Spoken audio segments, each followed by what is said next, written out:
Parla tifoso napoletano. Abbiamo ottime notizie da condividere con voi.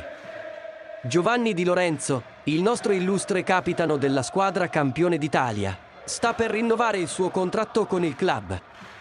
Secondo le informazioni diffuse dalla Gazzetta dello Sport, il rinnovo non è una questione di tempo, ma una certezza.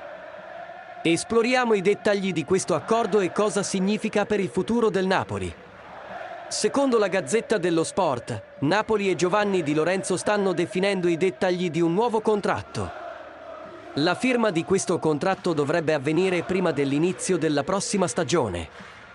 Questo significa che il nostro capitano resterà al Napoli per altri anni a venire, rendendo la squadra ancora più forte. Inoltre, si comunica che lo stipendio di Di Lorenzo sarà adeguato in relazione al suo attuale contratto. Questa è una chiara dimostrazione del valore che il club attribuisce al giocatore e al suo ruolo fondamentale per il successo della squadra. Giovanni Di Lorenzo è stato un pilastro del Napoli, dimostrando leadership in campo e mostrando le sue qualità come terzino destro. Il tuo rinnovo porta stabilità e continuità alla squadra, assicurandoci di poter contare sulla tua presenza più a lungo.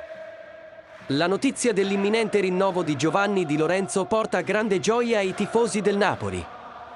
Avere il nostro capitano impegnato nel club per più anni è un chiaro segno dell'impegno reciproco tra il giocatore e la squadra. Di Lorenzo è un giocatore chiave per il successo del Napoli e il suo rinnovo rafforza ulteriormente la nostra base. Resta sintonizzato sul nostro canale per ulteriori aggiornamenti sul rinnovo del contratto di Giovanni Di Lorenzo e altre entusiasmanti novità del Napoli.